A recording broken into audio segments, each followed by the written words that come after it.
Oi, boa tarde. Boa Aqui, tarde. aqui estamos com o Dr. Júlio César, que ele é cientista do Centro Nacional de Pesquisa em Energia e Materiais, o CNPEM, onde fica o Laboratório CIRS, que é os maiores aceleradores de partículas do mundo para emissão de luz síncrotron. É uma honra ter a sua presença na Feira de Ciências do Liceu Jardim. Obrigado, Matheus. É uma honra minha. Eu preparei algumas perguntas para entender melhor o acelerador público e eu também. Mas antes eu gostaria que você falasse um pouco da sua trajetória até chegar aí na sua formação acadêmica e a experiência com os cílios, ou os aceleradores. Bem, você quer que eu comece bem do comecinho, lá da época que eu estudava mais ou menos nos anos que você está agora? Você está em que ano agora? Quinto, No quinto? isso. Ah, então, então, assim, foi mais ou menos nessa época que eu comecei a me interessar seriamente por ciências, né? Uhum, E eu tive a oportunidade de ter nas minhas escolas bons professores de diversas disciplinas, mas particularmente de ciências, foram muito interessantes. Quando eu passei para o ensino, o que hoje é o ensino médio, eu fui fazer um ensino técnico. Na época, eu sou técnico de eletrônica.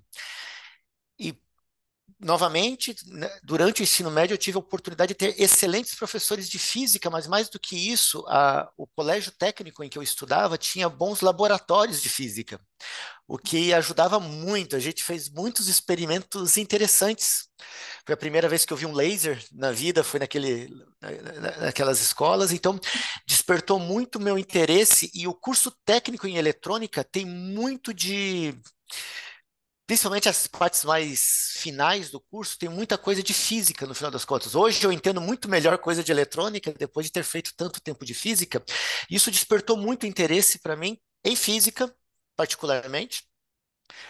E daí a minha primeira intenção quando eu saí do curso técnico foi ser professor de física, porque eu tive tão bons professores de física, eu falei, eu quero fazer alguma coisa similar àquilo. sim. Daí eu prestei para ser. Na universidade você faz a distinção entre o curso que forma professor e o curso que forma pesquisadores. Tem uma certa distinção que é mais ou menos determinada, depende das universidades. Eu vim aqui para Campinas estudar física, licenciatura, que é o curso que a gente faz para dar aula. Tá certo? Os seus Sim. professores de física são licenciados e isso é muito bom, porque eles aprendem a dar aula. Isso é muito interessante.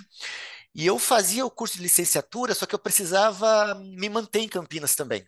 Então, nesse momento, logo no primeiro ano de faculdade, isso foi há muito tempo atrás, foi no milênio passado, foi em 1993, eu vi um anúncio sobre algo que a gente chama iniciação científica. É algo que você faz, é que você recebe um pouquinho, uma bolsa em dinheiro para você trabalhar um pouquinho como para ter o gostinho de ser pesquisador meio que júnior, assim, sabe? Sim. É isso que o nome fala. Iniciação científica é você começar entrar na carreira científica. E nessa daí eu comecei a gostar, tomei gosto pela carreira de científica também, de pesquisador que eu aprendi. Eu já comecei dentro do síncrotron também. Na época, em 93, o síncrotron não estava em operação. A minha iniciação científica foi ajudar a montar pequenas partes das primeiros instrumentos lá do síncrotron antigo que já nem existe mais, que foi desmontado. Então foi assim que eu cheguei no síncrotron. Foi o interesse pela ciência inicialmente, no ensino fundamental. Depois, mais especificamente, eu adoro biologia, adoro química, assim, sou fascinado por botânica em particular, adoro, gosto muito de botânica, mas o meu curso técnico, ele me meio que deu uma boa direcionada para física. Isso. Gosto muito de física, assim, é muito satisfatório. E daí, quando eu a- comecei a fazer o curso de física, eu descobri essa carreira científica, que até então eu não conhecia. E desde então não saí mais. Daí eu fiz faculdade, fiz pós-graduação, e hoje eu sou profissional nessa área. Eu ganho a vida, né? Pago os meus boletos fazendo ciência, o que é muito satisfatório, posso te dizer. É mais ou menos isso, assim, grosso modo. Sim, muito boa trajetória, né? Muito legal essas histórias dos cientistas que eles têm muito interesse nas mesmas coisas, né? Biologia, física, química, alquimia, Isso às é muito vezes. interessante. É bom a gente sempre não se bitolar muito, né? Por mais que a gente goste de alguma coisa, é bom a gente sempre estar aberto para outras possibilidades, porque isso deixa tudo muito mais interessante. Isso. E, doutor Júlio, como segunda pergunta, eu gostaria que você explicasse o funcionamento do laboratório Sirius, desde o aquecimento da liga metálica para a liberação de elétrons até a Uhum. emissão da luz síncrotron. Tá, eu vou tentar, tá certo? Vamos ver.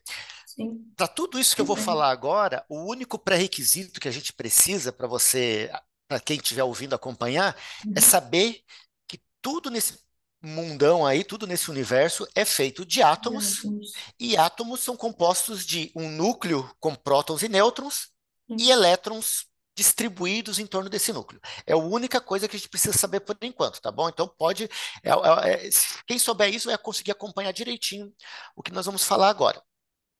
É, primeira a mensagem inicial assim, o síncrotron, um laboratório síncrotron é uma grande lanterna, é uma grande lâmpada. É uma lâmpada especial que emite uma luz especial, mas se fosse para resumir, a gente diria: todo laboratório síncrotron é uma grande lanterna que é feita para emitir uma luz especial que a gente chama de luz síncrotron. Daí, o que tem de especial nessa luz? Que para a gente é importante, talvez aí eu tenha mentido para você, faltou uma informação que é importante saber, qual que é a natureza da luz. A luz demorou muito tempo para todos os cientistas entenderem do que se trata a luz, e, na verdade, depois de alguns séculos de debate muito intenso, de pesquisa, de muito experimento, a gente hoje sabe que a luz é só uma forma, a luz visível, aquilo que chega, aquela luz que está iluminando aqui a gente agora, sim, essa luz que chega do sol, que está no pôster atrás de você, por exemplo, a luz que sai do sol e chega até nós, toda essa luz é uma pequena parte de algo muito mais amplo que a gente chama de radiação eletromagnética. O que caracteriza a radiação eletromagnética é o comprimento de onda, é uma onda mesmo, é algo que oscila sim, em intensidade ao longo do tempo. Então, é do mesmo jeito que você pega uma corda e começa a oscilar ela e você consegue determinar uma frequência ou um comprimento de onda, está tudo relacionado. A radiação eletromagnética também é isso, é uma oscilação. Então, o síncrotron, a particularidade do síncrotron é que ele é uma lanterna que emite radiação, que emite luz com muitos comprimentos de onda. Para você ter uma ideia, a luz visível que a gente chega até nós tem um comprimento de onda que é da casa de microns. Se você pegar um fio de cabelo seu, dividir lá a espessura uhum, dele em umas 20 partes, você vai ter mais ou menos o comprimento de onda da luz visível, que é micron, perfeito? Só que existe radiação que tem comprimento de onda maior, a gente conhece algumas delas, por exemplo, o infravermelho, e o raio-x. né? O raio-x ela tem comprimento de onda menor. Os que Ah, têm comprimento de onda maior são o infravermelho, a radiação que sai do celular, tá certo? As ondas de rádio em geral, as ondas do Wi-Fi que devem estar aí na sua casa também, que devem estar na sua escola. Todas essas radiações, tudo isso é radiação eletromagnética com comprimento de onda bem maior. Por exemplo, no caso do Wi-Fi, o comprimento de onda é da ordem de 10 centímetros, mais ou menos. E daí tem o que você falou, o raio-x, que está do outro lado da luz visível, são comprimentos de onda bem menores. Então, comprimentos de ondas menores que do luz visível, a gente tem o ultravioleta, que queima a gente do sol, né? Que quando você sai do sim, sol, o que queima você é ultravioleta. Tem o raio-x, que é o raio-x que você vai no dentista quando você quebra um braço e tem que fazer uma radiografia. O raio-x ainda é de menor comprimento. Daí quase tudo a partir daí a gente chama de raio-x ou raio gama, dependendo da fonte, mas é tudo, a natureza é a mesma. São radiações eletromagnéticas de comprimento de onda cada vez menor. O comprimento de onda do raio-x do dentista, por exemplo, é da casa do tamanho de um átomo.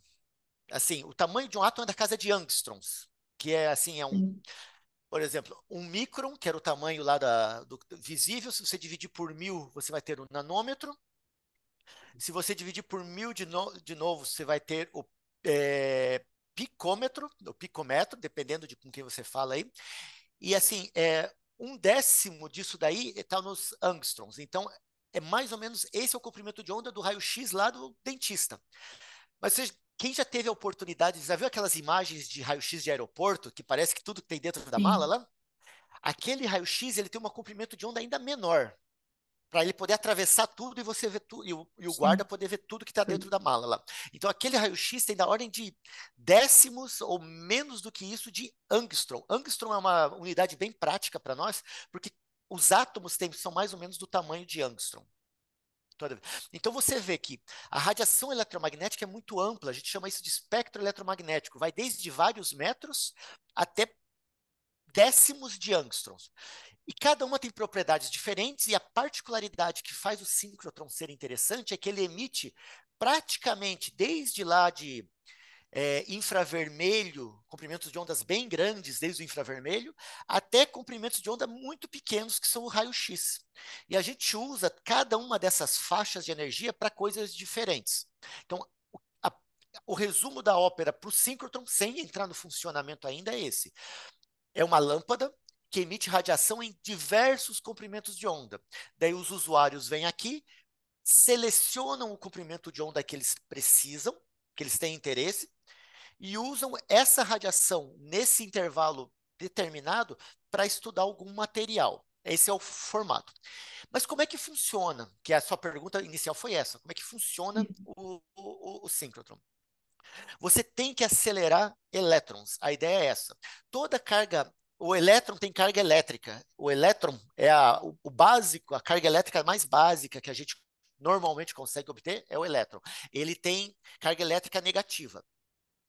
E esse elétron que está lá em torno do núcleo girando, é ele que é utilizado para produzir a radiação.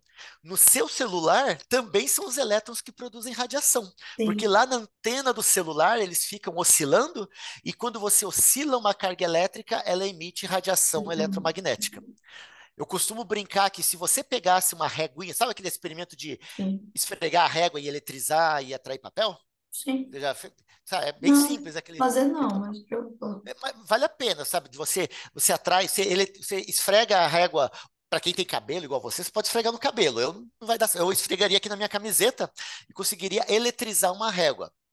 Se Hum. você pegar aquela régua eletrizada e ficar chacoalhando ela com muito rápido, você vai começar a emitir desde radiação. Você poderia ser um síncrotron você mesmo, se você conseguisse ser tão rápido. Lógico que não dá, né? Sim. Na prática a gente não consegue. Mas assim, a ideia é essa: carga elétrica oscilante emite radiação. Então, o que, que a gente faz para fazer os elétrons emitirem radiação síncrotron? Primeiro, você tem que tirar os elétrons da matéria. E aí que entra o primeiro ponto que você mencionou, né? O metal, da onde saem os elétrons.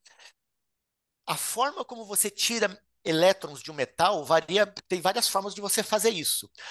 Uma das formas bem estabelecidas, que é usada no caso do síncrotron, em diversas outras, é esquentar esse metal. Você passa uma corrente elétrica nele, ele esquenta. Você chegou a conhecer alguma lâmpada incandescente? Não. Lâmpada incandescente é uma coisa mais antiga, não sei se você tem aí na sua casa. A lâmpada incandescente, ela tinha um filamento metálico que quando você passava a corrente elétrica, ele ficava incandescente, ele iluminava. É mais ou menos isso. Quando você esquenta o metal, ele fica radiante, mas não só isso, os elétrons dele saem e voltam. Saem e voltam. É como se você estivesse chacoalhando com a energia elétrica, os elétrons eles saíssem e voltassem. Daí o que, que você faz? Você coloca um pedaço de metal, que nesse caso é tungstênio, se eu não me engano, porque o tungstênio funciona bem para isso, esquenta ele. Quando ele esquenta, ele emite essa nuvem de elétrons em torno dele. A tendência dos elétrons é voltarem. Mas se você colocar uma placa metálica perto, com uma voltagem, você consegue atrair esses elétrons para essa placa. E é isso que o pessoal faz lá. Tem todo um grupo de aceleradores aqui dentro do LNLS que faz esse tipo de trabalho, que eles desenham esses aceleradores. Então você tem um filamento que esquenta, ele emite elétrons. Se você quer um nome bonito para isso, isso se chama emissão termoiônica, porque você emite por efeito térmico, por efeito de temperatura. Os elétrons saem e são atraídos para uma placa. Essa placa é cheia de furinhos, na verdade é uma tela. Então os elétrons vão na direção da tela, só que eles atravessam ela, boa parte deles atravessam. E daí que você consegue criar o primeiro feixe de elétrons. Esse feixe de elétrons, ele já está no vácuo, ele está num espaço que a gente tenta tirar todo o ar possível, para que ele não bata em nada. Então, esse feixe de elétrons sai do filamento, é atraído para uma tela, boa parte dele atravessa essa tela e entra no segundo estágio de aceleração. Acelerar é dar energia, tá certo? Você está dando Sim. energia para os elétrons. Então, o primeiro estágio é esse do filamento de tungstênio, com uma telinha que arranca esses elétrons dele. O segundo estágio a gente chama de acelerador linear. É bem mais interessante o acelerador linear. Tem um artigo excelente sobre aceleradores lineares na Wikipedia, porque tem animação, fala tudo direitinho. E daí, nesse acelerador linear, o que você faz? Você põe uma onda eletromagnética lá dentro, que essa onda eletromagnética meio que carrega os elétrons. É como se os elétrons estivessem surfando na onda eletromagnética, nessa radiofrequência. E daí você acelera os elétrons com esse acelerador linear. Só que você não consegue acelerar até a energia que a gente precisa nesse caso. Então, na verdade, você até conseguiria, mas um acelerador linear não emite radiação síncrotron, em princípio. Para emitir radiação síncrotron, você tem que acelerar os elétrons e fazer com que eles sejam Desviar. desviados da trajetória. Exatamente, fazer um circuito fechado. É isso que caracteriza um síncrotron. Então, você tira esses elétrons do acelerador linear, põe dentro de um outro caminho de vácuo, que esse caminho de vácuo, sim, é um caminho fechado. Ele não é estritamente circular. Ele parece circular olhando de longe, né? Mas na verdade são trechos retos, vértice, trechos retos, vértice, trechos retos, vértice, trechos retos, Ah, vértice. É mais um polígono do que um círculo. Mas como é muito grande, são vários lados, o prédio em si parece um aparenta. círculo. Aparenta muito. Então, nesse caminho fechado, nesse caminho circular, os elétrons são injetados do acelerador linear no acelerador circular, e aí eles são mantidos. Na verdade, tem um estágio intermediário de aceleração, que é circular também, mas no final você tem um acelerador circular, vamos dizer assim, né, um acelerador de circuito fechado, e o que é importante, que é muito legal, é que os elétrons são muito sensíveis a campos magnéticos. Se você coloca um ímã perto de um elétron que se movimenta, esse elétron desvia. É muito legal isso. É algo assim que é muito utilizado em várias áreas. Mas a particularidade é que o desvio é maior quanto maior a velocidade do elétron. Quanto maior a energia do elétron. Então, na verdade, o elétron lá dentro do Sirius, ele vem reto um trecho, daí em algum momento tem um conjunto de ímãs que deflete ele parte para o outro trecho reto. Lá no outro vértice tem um conjunto de ímãs que deflete de novo. Então, são várias deflexões que mantêm o elétron dentro dessa trajetória fechada. E daí que o interessante é o seguinte: cada vez que você deflete os elétrons, é como se você estivesse mudando a velocidade, a direção da velocidade deles.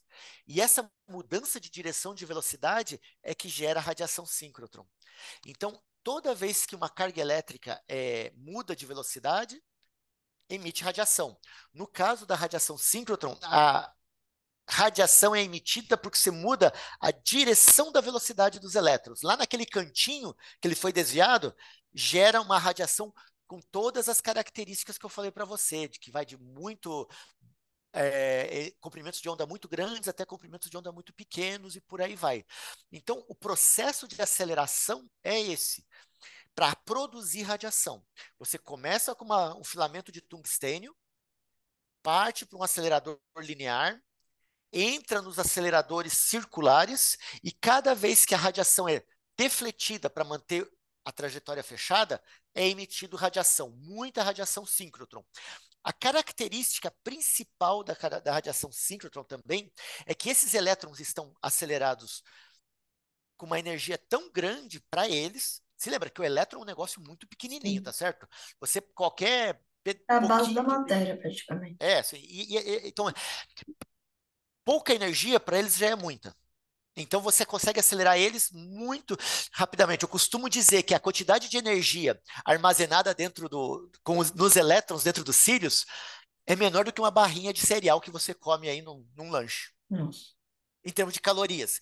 Mas é que aquela barrinha para você é suficiente, mas para os elétrons é uma energia gigantesca. Tá certo? Então, essa energia que a gente fala, todo mundo gosta de falar 3 gigaelectronvolt. 3 gigaelectronvolts é uma energia dos elétrons dentro do acelerador. Essa energia parece muito grande para um elétron.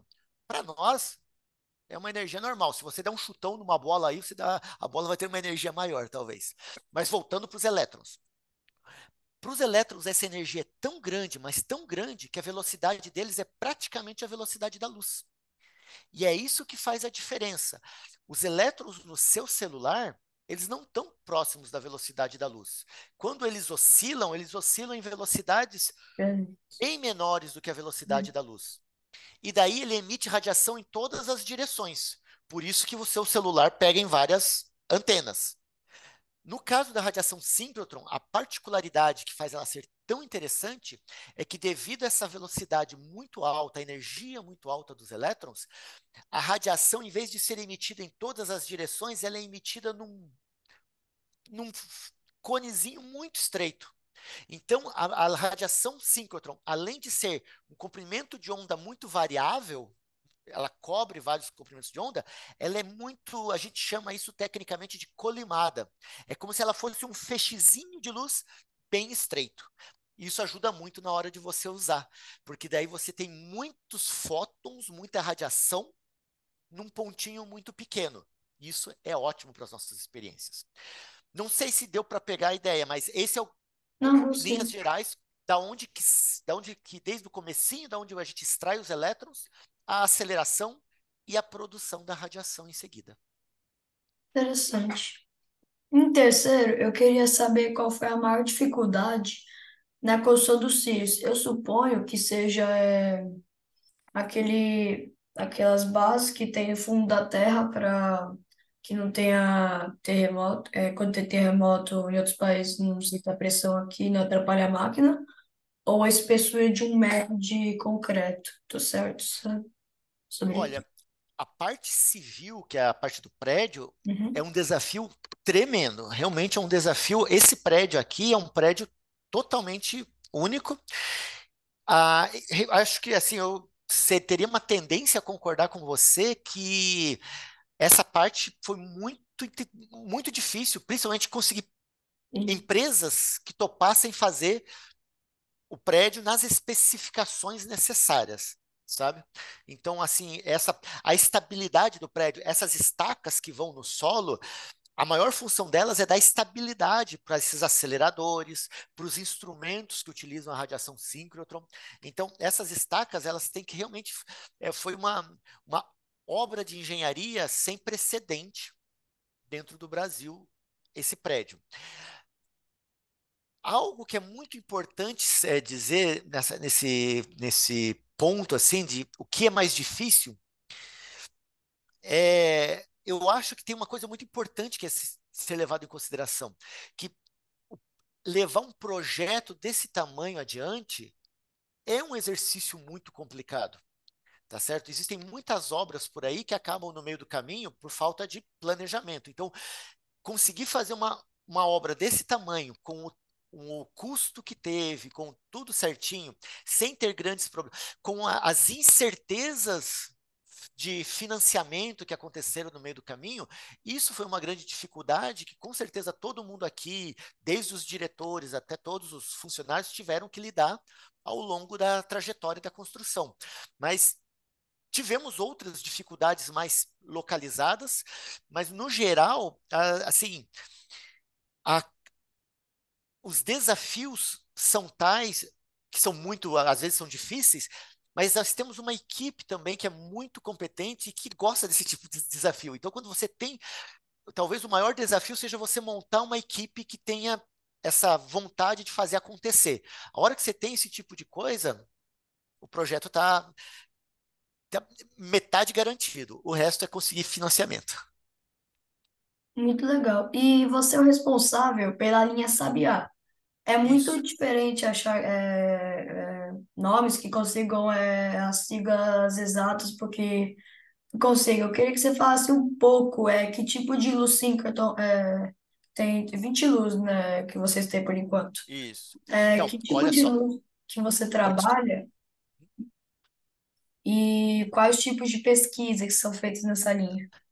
Então, a linha Sabiá, a gente utiliza o que a gente chama de raio-x moles. Por que que eles são moles? Porque eles não atravessam nada. Sabe o raio-x do dentista, o raio-x do aeroporto? Aquele raio-x duro, ele atravessa mesmo, tá certo? No nosso caso, a gente usa essa radiação porque é uma faixa de, um comprimento de onda menor do que a luz visível, só que não tão pequeno quanto o raio-x todo mundo está acostumado, assim. É um comprimento de onda intermediário, tem da ordem de 10 nanômetros, se quiser saber o Sim. número, o comprimento de onda dessa radiação.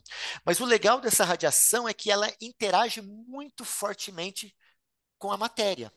E é por isso que ela é absorvida rapidamente por qualquer coisa que esteja na frente, ela não atravessa.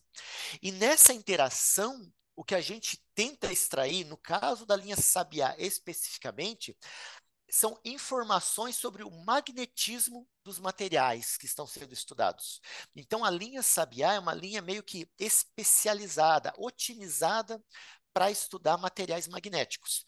Então, a gente consegue determinar numa liga magnética que tem diversos átomos, diversos elementos químicos, a gente consegue determinar qual que é a contribuição de cada elemento químico para o total.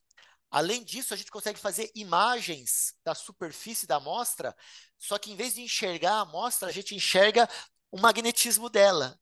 A gente chama isso de domínios magnéticos. Então, isso é muito particular dessa faixa de energia. Então, a linha Sabiá é uma linha bem dedicada a materiais magnéticos. A gente não faz só o magnetismo, mas ela é otimizada para estudos em magnetismo, particularmente. Então, muito obrigado. Essa foi a série de perguntas e vamos apresentá-las lá no Feira de Ciências. Ah, E muito legal. obrigado. Eu vou encerrar a gravação. Tá ótimo, obrigadão. Para antes de terminar, eu vou mostrar para a escola que tem a ciência aberta, que todo ano a escola pode visitar Isso. e a gente pode ver se consegue. Então, muito obrigado. Tem bastante coisa no canal do YouTube do CNPEM. Dentro do canal se você procurar no CNPEM, no YouTube CNPEM, vai sair o canal do CNPEM. E dentro do canal do CNPEM tem diversos canais individuais para cada. Lembrando que o CNPEM não é só a luz síncrotron, nós temos outros laboratórios nacionais, tem o de biotecnologia, tem o de nanotecnologia, biorrenováveis, tem a ILUM, que é a Escola de Ciência. Então, cada um essas instituições dentro do CNPEM tem muito a oferecer também. É muito legal ver. E dentro do canal do YouTube do CNPEM tem bastante informação, muitos vídeos, muitos usuários que vêm aqui dizendo por que que eles vieram aqui fazer os experimentos. Vale a pena dar uma olhadinha quem tiver interesse. Então, fica a dica. Maravilha. Obrigado.